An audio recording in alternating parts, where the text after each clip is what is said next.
Ty Scott on his Vision Wheel M4X Star Suzuki that put this thing on pole with a 2:16.790. And you can see the margin that he had, just barely over Matthew Skoltz, Blake Davis. Then you're going to have P.J. Jacobson, Jake Lewis.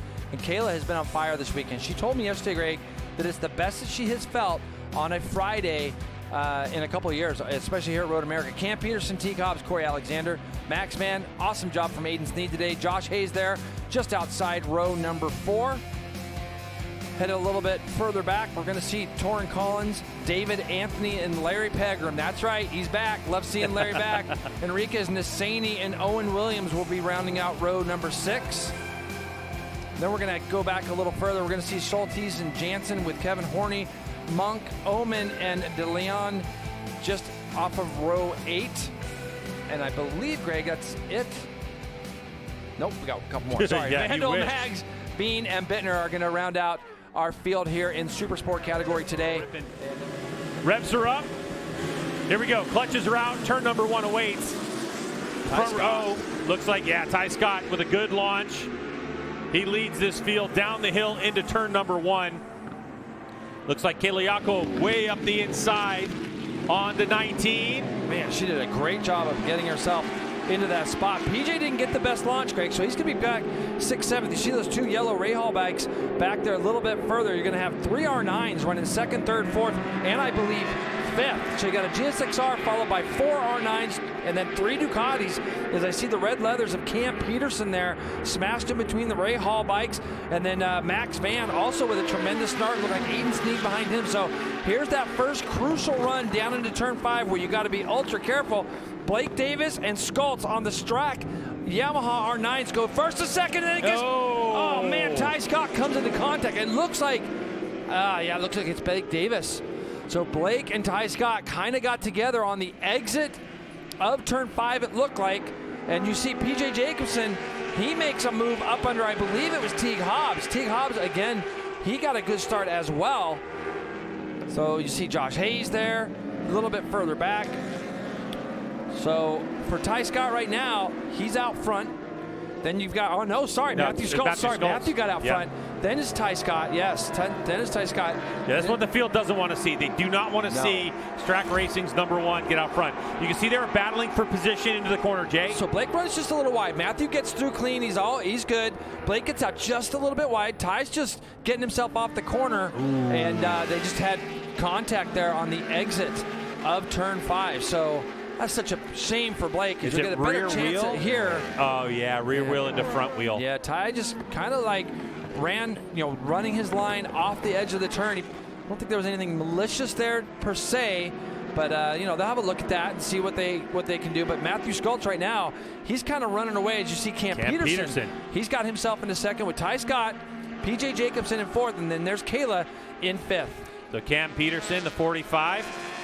On the Celtic, Economy Lube and Tire, Warhorse, HSBK Racing, Ducati, Panigale V2 has himself into 2nd spot. There is a gap, though, to the number 1 of Matthew Skoltz, as Skoltz comes across the stripe with about a half a second lead, and he's going to need, is Cameron Peterson, a little bit of help in the draft. So right now they're working sector number 1. That's going to be a split. And Cam goes up the inside on the brakes, looking through the corner down to turn 5. And there's a lead change.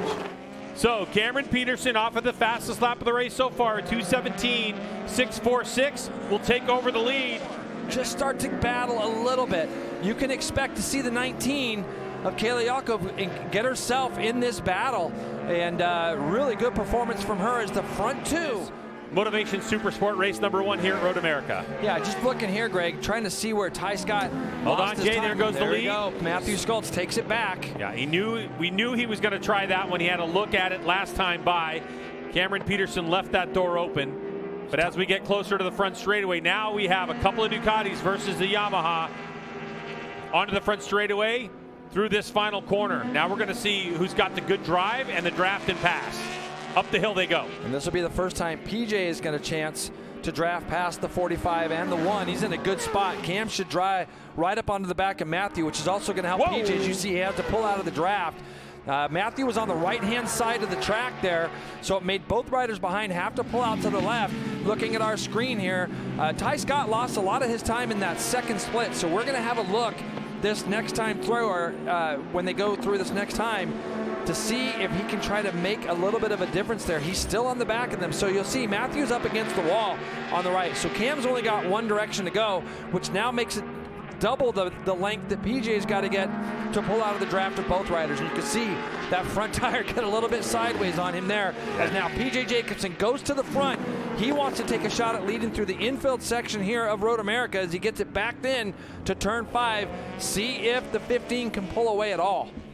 He was on the back, so I wonder if he made a small mistake in the middle of that chicane as Cam Peterson now drafts back past his fellow Ducati rider PJ Jacobsen down into Canada corner. And so we've been able to see these three at the front really be able to draft each other. Matthew now, I want to see if that R9's got the legs to double draft these Ducatis coming down the front straight.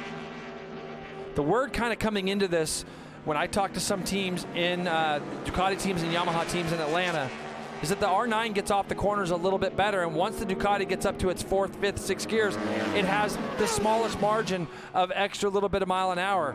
And that's kind of what it's proven to be. As you see Matthew Schultz, he's trying to get back into that draft of Cam Peterson as they come down into turn number 1. He's going to go up underneath both of them, Greg. Wow. The number 1 goes underneath both those guys in the braking zone at the end of the straightaway. So good move from Matthew Schultz on the Track Racing Yamaha YZF R9 to regain the lead. Don't worry about that left part of your screen. If you're seeing that where left part of your screen on the pylon, it says pit for Ty Scott. He's not in the pits at all. Right there. He's right there on the racetrack. And it's because he's going so close to the wall, that transponder is being picked up by that pit marker. But back to the lead goes the 45 of Cam Peterson. Hannah. As of right now, if this was close to the end of the race, you would think that PJ's in a good spot, but it's going to be Schultz who doesn't want to have Cam P lead into the chicane, so Schultz takes the spot for the moment. Unusual pass at this part of the race, Jay, but maybe Schultz has got something cooking. Matthew reminds me a lot of Josh Hayes in the sense that he loves to lead. He wants to lead. He's going to pester these guys all the time. This championship's got to go through the number 1, even though PJ Jacobsen right now is currently the points leader in the rain, if you remember. So Matthew's going to continue to hassle these guys. He's the only one up at the front right now on an R9. We have 3 brands, Greg, battling for this top 5 with an R9, the Ducati, obviously. That blue bike, Track Racing Yamaha R9, and then of course you have the black and red of the number 70 machine, Ty Scott on the Vision Wheel M4 X-Star Suzuki. Hannah.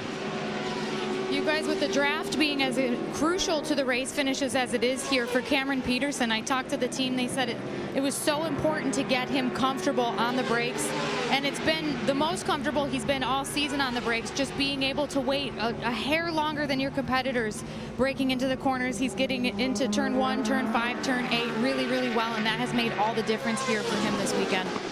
Schultz lost a position based on a little front end issue that he had into the corner. Max Van, the 48, into the gravel trap on his Vision Wheel M4 X-Star Suzuki.